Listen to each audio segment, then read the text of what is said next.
ადამიანი ცვლის. დროების ადამიანი.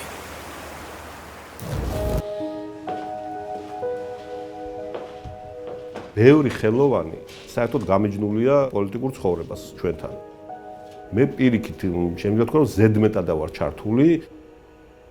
არის რაღაც მომენტი, როცა სინდისი არ გაძლევს უფლებას, რომ გაჩერდე რა, მარტივად ვთქვა.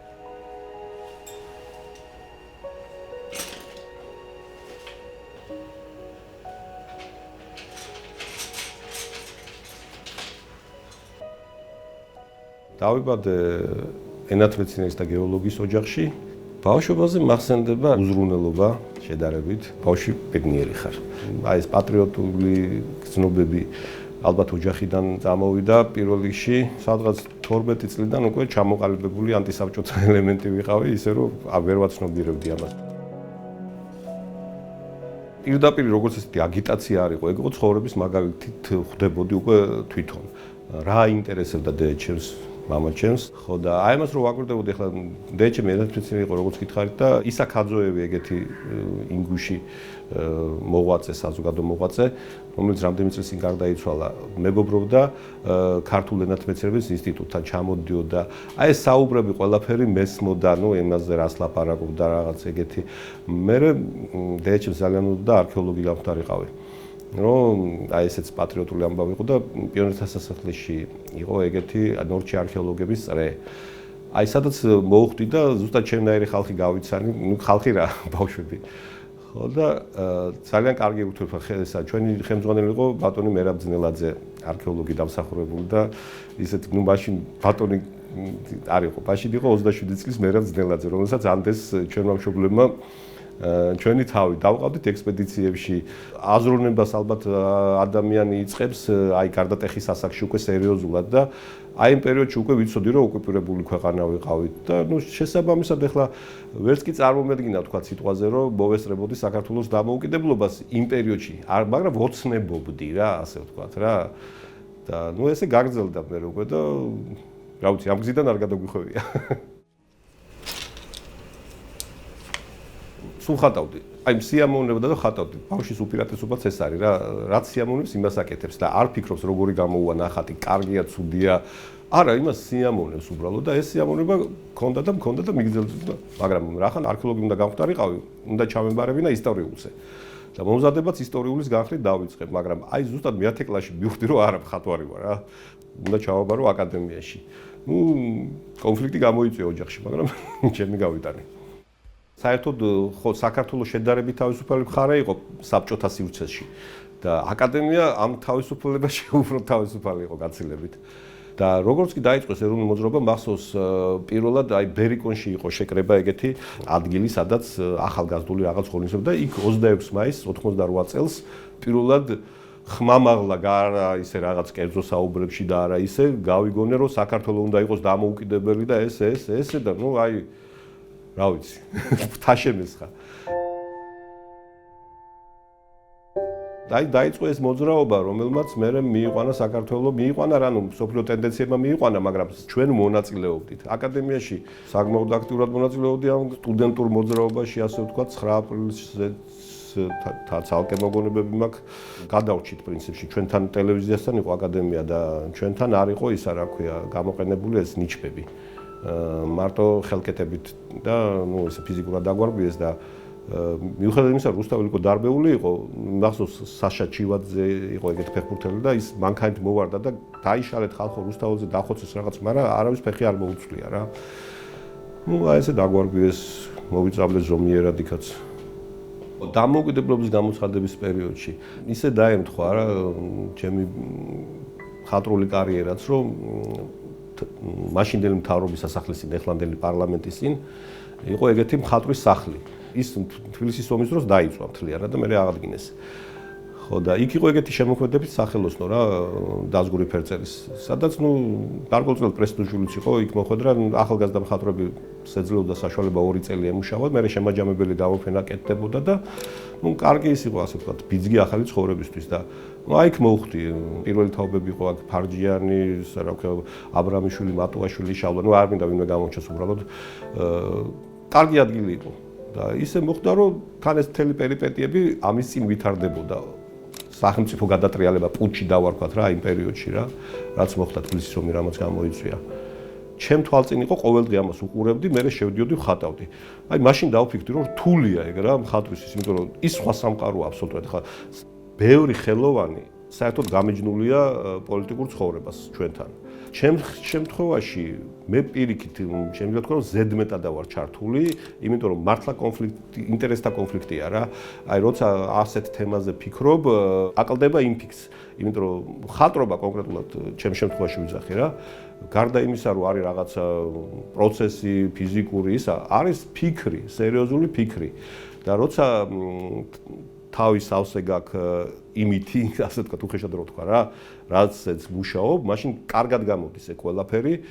ეს უწყვეტი პროცესია, შეიძლება დაგესიზმროს კიდეც, შეიძლება აი ესე ლაპარაკობ და იქ მოგივიდეს აზრი და იმდენად ისეთი იყოს, რომ გაიქცე ჩაიხატო. და როცა უკვე შენ ქვეყანაზე ფიქრობ და რაღაც ნუ ფიქრის ამბავი, იმიტომ რომ მე იმიტომ ვფიქრობ, რომ მიყვარს ჩემი ქვეყანა და მიყოს ისა, მინდა რომ ნორმალურ ქვეყანაში ვიცხოვრო და ნორმალურ ქვეყანაში იყვნენ იცხოვრონ ჩემმა შვილებმა. შესაბამისად ფიქრობ ამაზეც და ფიქრობ აქედან გამოსვლაზე, ეს რაც ახლა ხდება, ეს არ მიმაჩნია ნორმალურად. და მაშინაც ეგ იყო რა. და ისე პირდაპირ დავზარალდი მაშინ, იმიტომ რომ ყველაფერი დამეწვა იქ. აი წარმოიდგინე რომ ახალგაზრდა მხატვარი ემზადები ამ გამოფენისთვის, რომელიც იქ გაიმართება და იცი რომ უკვე წარმატება, იქ რო იმართება გამოფენა და ეს გაკ მიზნად რა, ასე ვთქვათ. და ერთ დღეს რამგანუღაშია დაიმალეს. ომი რო დაიწყო თბილისის გუდაურში ვიყავით სრიალებით რა. და ნუ მაშინ მობილური და რაღაც არ იყო და რომ გამოვარდი, იმიტომ რომ მივხვდი რომ საფრთხე ემუქრებოდა იმას. რასაც ვაკეთებდი ახლა პირადად ეგოისტურად ვიძახი რა, იმიტომ რომ ის ნახატები იქ მქონდა. ჩაწყარებული სიტუაცია იყო, ავედი და სახლი დგას და მეორე დილას უკვე რომ გავიგე რომ სროლებია, წავედი პიკეტი მეუნება რომ უკანა მხრიდან იყო შესასვლელი და მიმაქრო ნახატები გამოვიტანო და პიკეტი მეუნება რომ მოკლავენ რომ არ გახვიდეო რა. ვერ გავჩერდი რა, ნუ ავედი უკანა მხრიდან. და ეს კარები რომ გამოახედა წინ ჩამწვარი ის და ყველაფერი ჩამწვარია და თავრობის სასახლეს უყურებ პირდაპირ. აი მაშინ მივხვდი რომ მართლა შეეძლო რომ ვიღაცას მოვეკალი როგორც თქვა სნაიპერი თუ რაღაცა, ნუ მოწინააღმდეგ ჩამბოედი. ხო და აი ეგეთი ის იყო რა სიტუაცია და მაშინ მაგან ძალიან დამწრგუნა. ჯერ რა თქმა უნდა იმა რომ ქართველების ხელით რუსული ინტერესი გატარდა. და ესეთი ამბავი მოხდა, იმიტომ რომ ბევრი მეგობარი იქით ამ ხარესაც მყავდა და აქეთ ამ ხარესაც და ესენი ერთმანეთს ფაქტურად ესროდნენ, ხო, ნუ ეგრე გამოვიდა რა. ძალიან დავეთქვი მაშინ კი და საერთოდ რაღაც პერიოდი ნახატებს ვერ გავეკარე რა, საერთოდ რაღაც პერიოდი კი კარგა ხარ. ნუ რო გადავახიო ასე თქვა კასეტა და დავიწყე ისე ხატვა და მაგრამ მაშინ ისეთი პირობები იყო რა საქართველოში, რომ ეხლა შეიძლება ვერც კი წარმოიდგინო რა. აი ერთ დღეში წავიდა შუქი, გაზი, რა ვიცი, არაფერი ინფორმაცია არ იყო, ბნელა ქალაქში უცებ და ნუ ამ დროს პატარა შვილი მყავს და ცივა ელემენტარულად, ძის და ცივა. რაღაც დეკემბერში იყო, მახსოვს, უცებ ყინვა დაიწყო. გავარდი ბაზარში, ვიყიდე ფეჩი და მე-12 სართულზე დურთე. მეზობელმა პროტესტი გამოთქვა, მაგრამ ნუ მეთქი რა ვქნა. ფაქტობრივად მე ხო უნდა ხატოდ დავჭი იმ ომის მერე და მერე ძნელად დავძლია ყველაფერი და ძალიან დამეხმარა იმ პერიოდში ტაძარში მივედი, რასაც ქვია რა. აი ბევრი აქეთ-იქით ბოდიალის მერე ახალგაზრდობაში სხვადასხვა ისინი მაინტერესებდა ბუდიზმიდან დაწყებული, რა ვიცი, ნუ ბევრი რაღაცები რა. მაგრამ ისე მოხდა რომ ბეთანიის მონასტერში ავედი და იმის მერე მივედი ტაძარში და აღმოაჩინე ჩემთვის ის ხელოვნება, რომელსაც ადრე უყურებდი სულ სხვანაირად. ეგ არის შუა საუკუნეების მინიატურა. ეს ხაწერადსგან განსხვავებულია იმ ამბავში, რომ მინიატურა არის უფრო თავისუფალი. ხაწერას თავისი კანონიკა აქვს და მინიატურა სიუჟეტურად თავისუფალია ინტერპრეტაციის საშუალებებს გაძლევს და აი იმ პერიოდში ძალიან დამეხმარა. თან სანაპიროზე ვიდექი გადარჩენისთვის, ხლა ნუ გალერეული სისტემა 2 თუ 3 გალერეა იყო თბილისში და ნუ თავისი ხატრები ყავდათ, ასე ვთქვათ რა. ნუ არტ მარკეტმა აი ესე იქ გვებოდით და ისე მოხდა, რომ იქიდან პირდაპირ თუ პარიზში გამიკეთეს გამოფენა, ესე დაემთხვა რაღაცები ცხოვრებაში.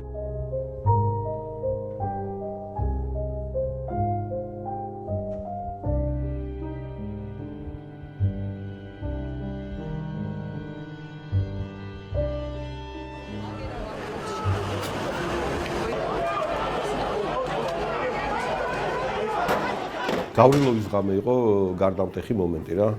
პარლამენტის სპიკერის საორგზელში რომ მოთავს და ეს ვაჟბატონი, ცხადია იგივე აღშფოთება რაც ყველა და ყველა ჩემი შვილი გავარდნილი იყო იქ უკვე ნუ პატარების გარდა და მეც გავედი. მე ახლა რო ასაკი თუ რაღაცა წამოვედი უკან ისევ რა. აი რომ დაიწყეს პირველი ესეთი დარბევები მეცინება რა ამბავში რომ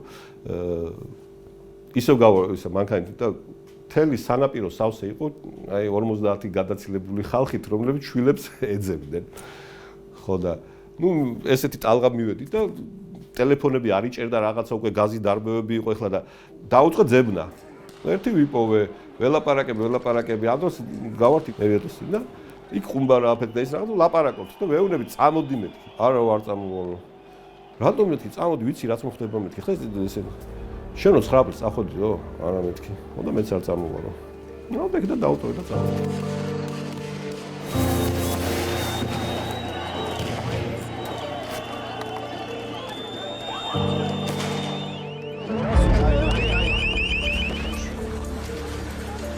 და იმის მერე ასე ვთქვათ არ მოგასვენეს მარტივად რო ვთქვა რა. არის რაღაც მომენტი როცა სინდისი არ გაძლევს უფლებას რომ გაჩერდე რა მარტივად რო ვთქვა რა. ხო და ნუ ახლა ესე არ მოკლედ კი მივჩევნია საერთოდ რომ პოლიტიკით არ დავინტერესდე რა და საერთოდ აი ადგილობრივი არჩევნების მეტი არაფერი მაინტერესებდეს რა.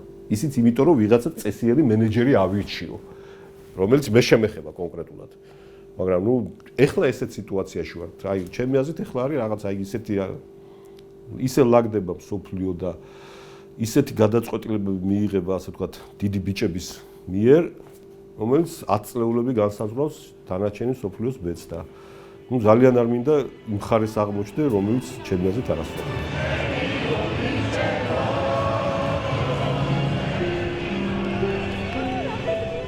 ქართველებს ეგეთი გამოთქვა გვაქვს რა თავის უფლება და თავის უფალი უკვე უფალთან მიდის რა ესე იგი რა მინდა თქვა რა საბჭოთა კავშირში არ იყო თავისუფლება მე არც იმის მომხრე ვარ რა სუპერ თავისუფლებების არაფერი რადიკალურის მომხრე არა ვარ მაგრამ საბჭოთა კავშირში თავისუფლება არ იყო შენი სახელმწიფო არ ქონდა საბჭოთა კავშირში იგივე რუსულ იმპერიაში რა მოკლედ იმპერიის წევრი იყავი არის ხალხი ეთნოსები რომელიც ამ წევრობას იტანენ ირგებენ და ითქვიფებიან მე საბოლოოდ რა ან რელიგიის გამო არ ითქვიფებიან მაგრამ არ აქვს მაგას მნიშვნელობა იმპერიის ნაწილი ხდებიან ქართველები რაღაც ვარიანტში ჩემი აზრით გავითქვიფეთ მაგრამ აი ბოლომდე არა აი საბჭოთა კავშირის დროსაც იყო ეს რაღაცა ეს თავისუფლება და ეხლა დაშლის მერე როცა მოგვეცა შანსი და იქით ისე მიბრუნება თან აი როგორ ვთქვა უფრო ვარეს ვარიანტში გაცილებით ვარეს ვარიანტში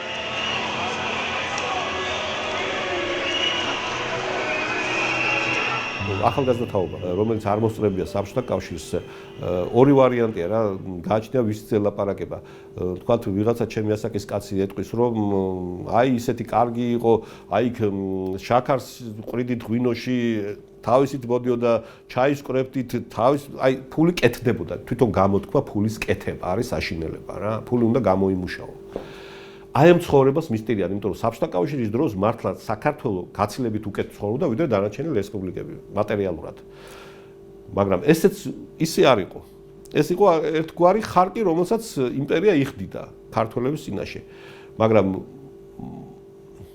აი ეს ყველაფერი რა რო დავალაგო რა გაბრაზება შეიძლება კონკრეტულ საქციელზე გაბრაზდე როგორც სისტემასაც აშენებენ ახლა აი თუნდაც უსამართლოს ასამართლოს წინა ხელისუფლების ნაცების ხელისუფლებას გულისხმობ ყველაზე დიდი დანაშაული ერთ-ერთი იყო რომ მაგათ ქონდათ შანსი გაეკეთებინათ სასამართლო ყველანაირი პირობა ქონდათ ნორმალური სასამართლო არ გააკეთეს ქვეყნის თავისუფლების ერთ-ერთი გარანტორი არის დამოუკიდებელი სასამართლო, დამოუკიდებელი გამოძიება და დამოუკიდებელი პროკურატურა. არ არის.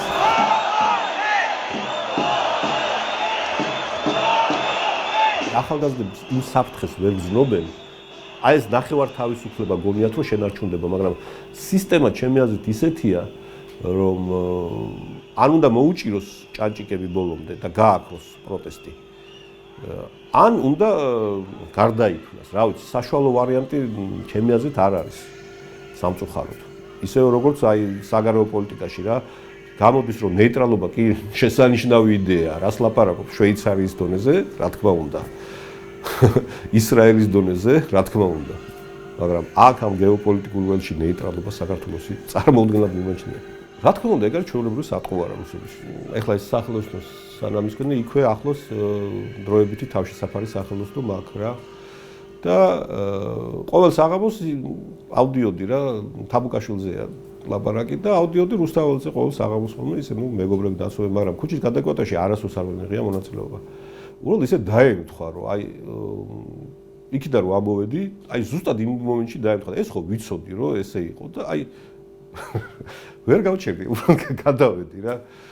ხო, აი ესე რა. არაფერი წინასწარ გაზურა ხო არ მქონია და რაღაცა იმ მომენტში აი დავემთხვა იმ სიტუაციაში. მოვდივარ ჩემთვის, ასე ვთქვათ, მეორე დღეს და უნდა ამოვიდე აქ რაღაც საქმე მაქვს და ესე იგი კრიმინალური პოლიციის თანამშრომლობა გამოჩერეს. 2-3 წინადადების მერე მივხვდი რაც ისიც იქნებოდა საქმე. არაფერი კორექტულად არა ყოველგვარი რაღაც უხეშობის და რაღაც გარეშე, მაგრამ რატოღაც გამოიძახეს პატრულის 2 ეკიპაჟი საპატიო ესკორტით საფრთხეს.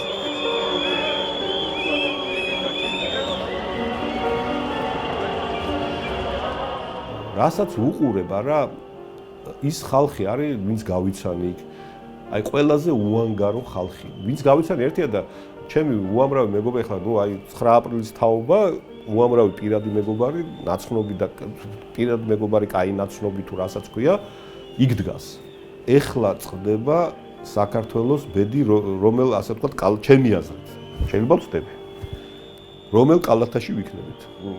ერთ-ერთი განმასხვავებელი ამ პროტესტის, აი რომელიც ბოლომდე შემორჩა. მე არ ვიძახი მასობრივ აქციებს, სადაც ყველა ასაკი იყო და უამრავი. მე ვიძახი აი პროტესტანტებს, აკაცუკებს რო ეძახიან რა, აკაცუკებს. აი ეს აკაცუკები არიან დაახლოებით ჩემი ასაკის პლუს-მინუს 10 წელი ხალხი. ძირითადი ბირთვი. აი იმათ ნაღდად ვერ შეაცვლებ. ეხლა გარკვეულწილად ის მოძრაობა ჩემი აზრით არის მასობრივი დისიდენტობა დავარქვა, არის ტერმინოლოგია ახლა მასობრივი დისიდენტური მოძრაობა. იმედი მაქვს რომ შეიცვლება. რა დონეზე შეიცვლება? ეს უკვე ხალხის უმრავლესის ნებაზეა დამოკიდებული და ეს ძველი გამოთქმა რო არის ყველა ხალხი მსახურებს იმ ხელისუფლებას რომელიც ყავს, არის რა ვიცი, კლასიკა რა ჟანრის. საპროტესტო ელექტორატი გაცილებით შეუდარებლად მეტია, ვიდრე ვინც გამოდის. ამის მოწესრიგებაა საჭირო. ჩემი ოცნება არის, რომ ვიცხოვრო ისეთ ქვეყანაში, სადაც მხოლოდ ადგილობრივი არჩევნები დამაინტერესებს.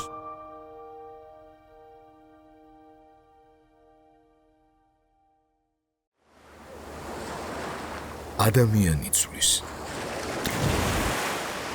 დროების ადამიანი. გადაცემის დროების ადამიანი ოფიციალური წარმომადგენია საქართველოს სადაზღვევო ჯგუფი.